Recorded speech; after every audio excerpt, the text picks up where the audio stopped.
Are we live? Well, good morning, good afternoon, or good evening, wherever you are when you watch this. My name's Alan Farner, and we're going to do a Trig Nibble memorizing, air quotes, memorizing the unit circle.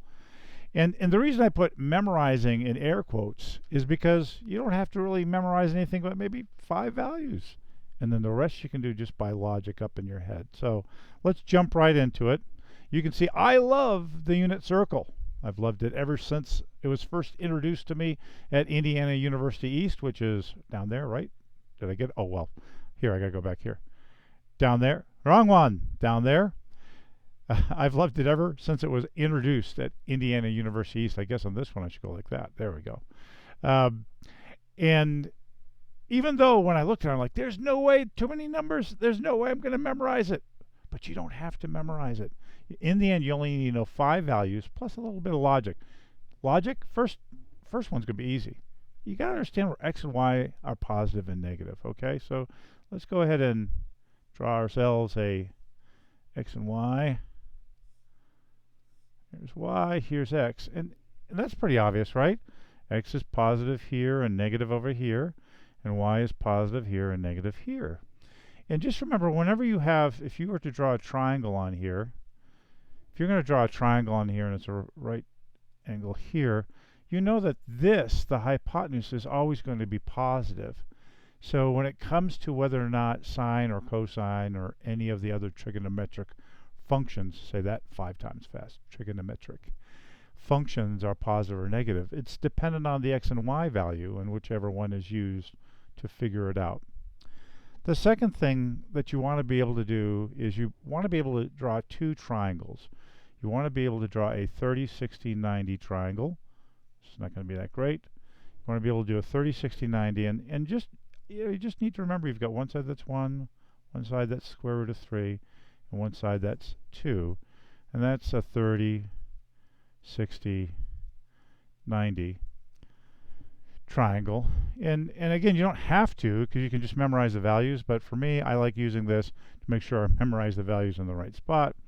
And then you want to be able to do a 45, 45, not, well, let's go ahead and redraw that one.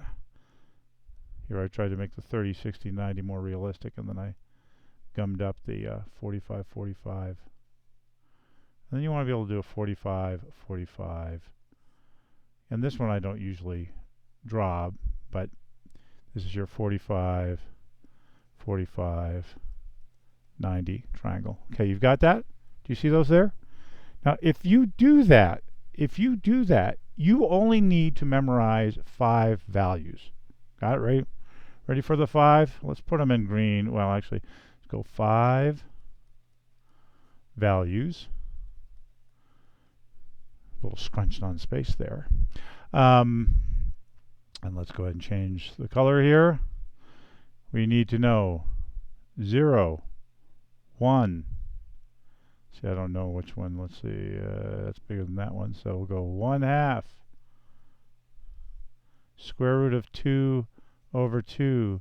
Square root of 3 over 2. And there you go. Those are your 5 values. And let's go back to here. Let's count them out. Number 1. Number 2, number 3, number 4, and number 5. And as you can probably see, the 5 values are just flopped around. So let's just go with the first one. If you look at your triangle to begin with, your sine is, here's your y, here's your x. We're going to put h for hypotenuse, right? Your sine is your y over your hypotenuse. But of course, with a unit circle, unit meaning 1, that equals y over 1, which equals y. Your cosine equals x over the hypotenuse, which equals x over 1 unit circle. X over 1, which equals x, right? So now you understand why I said you just need to know positive or negative. And if we were going to, by the way, put quadrants, because it's good to think this way, let's do quadrants. This would be quadrant 1. This would be quadrant 2. This would be quadrant 3. And this is quadrant 4. And you can know that your sine and cosines are positive and negative in which quadrant, right? So now, memorizing. Let's just think about this. If you start at the bottom, let's go here at 0 degrees or 0 radians. Well, what's your x? Your x is 1, right? You've got your 1 this way. Actually, it'll probably work better to use a different color that stands out. Let's see, have I used blue? I have. Oh, we don't want to use red. That's red imply. Well, okay, we'll use red. It implies bad. But these aren't bad. These are your friends. Okay, if we go this way, right, to get our... It didn't do it anyway. Okay, let's try this again. Red. Okay, now come back here. If we go one out this way, x equals 1, y equals 0. So your point, you can see the 1, 0 there. It's pretty easy. It's 1, 0. Then your sine is going to be 0, and your x is going to be 1. So which means your cosine is going to be 1, and you can do the rest of the trigs. Once you have those two, you know you've got everything. What about the next one? You can see up here. This one's not so pretty here. What about the square root of 3 over 2 and 1/2? Well, if you start going around an angle, and the ones that are going to make you kind of memorize, you're going to go 0 degrees, then you're going to go 30 degrees, then you're going to go 45 degrees, then you're going to go 60 degrees, then you're going to go 90 degrees, right? So we've already done, and now we want to get back to green here. We've already done 0 degrees, right? We good with that? Let's actually, now we'll go in order, I guess. So we've done 0 degrees.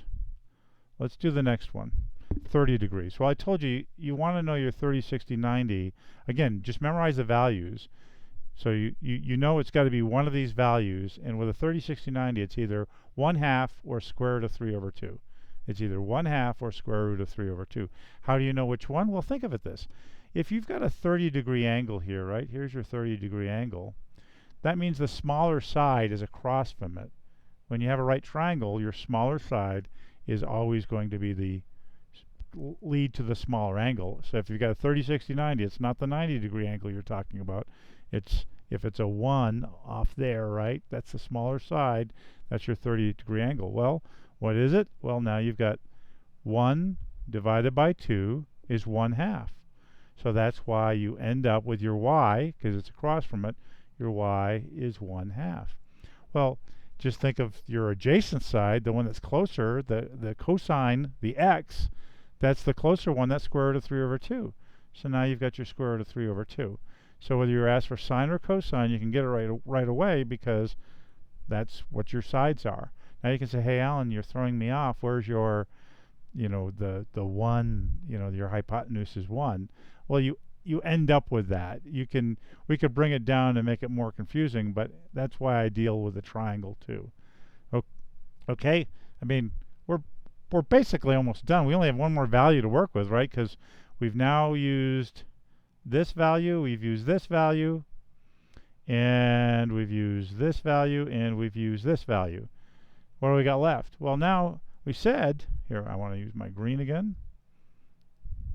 We said, and, well, we technically haven't done it yet, so we'll come back. We've said if you go in order, the next one be 45. Well, that's obviously the 1 square root of 2, which means it's 1 over the square root of 2, whether it's sine or cosine, because x and y are both. See, am I back to red before I circle and then regret it? There we go. If you look at that, they're both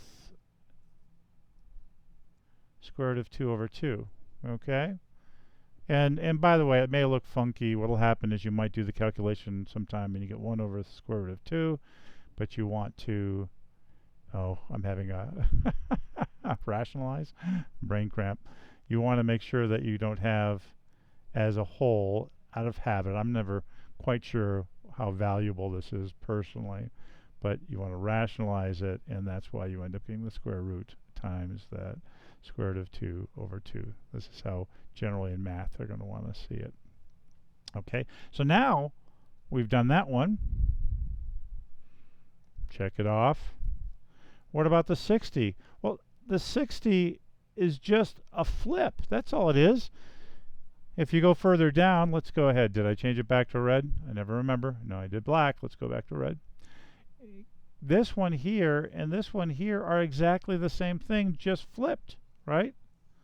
And a 30, 60, 90, now what happens is you're looking from the 60-degree one here, and the opposite is the bigger one because it's the bigger angle, bigger side.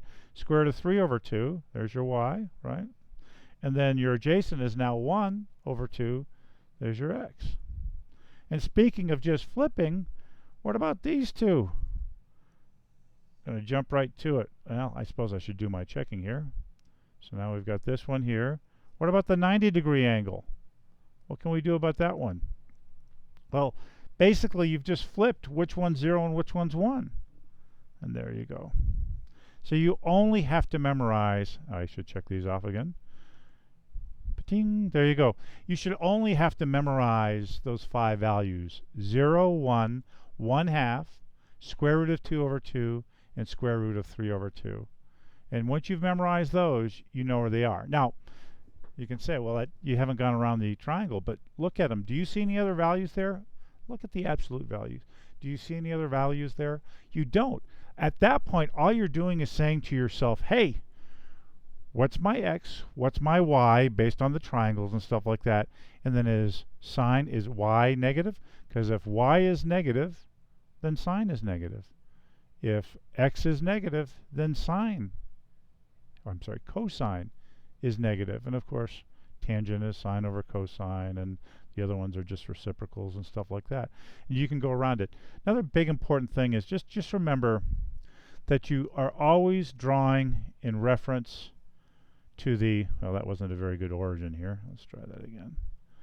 That you are always drawing your triangle and thinking of your angle in reference to the x-axis. It doesn't mean you don't care about the y-axis. It's a very important axis. It's a very important, but you're always doing with that. So if you want to know what the 30-degree angle and the second quadrant, let's do it and do quadrants again. Here's quadrant 1, quadrant 2, quadrant 3. It's early morning here. My brain's not working. Quadrant 4. That you're always, when you're talking about an angle in those quadrants, you're always figuring from the x-axis. And so your 30-degree angle, if you're going to have one, would be right there, right, as you draw it. And then you already can figure out your 30, 60, 90, your 45, 45, 90 things, and then just do your signs. If I'm down here, both are negative. Sine is negative, cosine is negative. And this one, sine is positive, cosine is negative. This one is sine is negative, cosine is positive, and we're running out of room here. So we're going to say sine is positive, cosine is positive. So just remember, all you need to do is remember 5 values and then pretty much flip them around. Hopefully this was helpful. Feel free to put any thoughts in the comments, right? And be sure, let's see, I can point the right direction again. Be sure to check out Indiana University East. I'm in mathematics as of recording this video. If they do other courses as well as they do mathematics online, then you won't regret spending a few dollars to learn something you want to know to brighten your future. Or in my case, you know, a lot of it's I just enjoy it. So we'll talk to you again for the next Trig Nibble. Bye.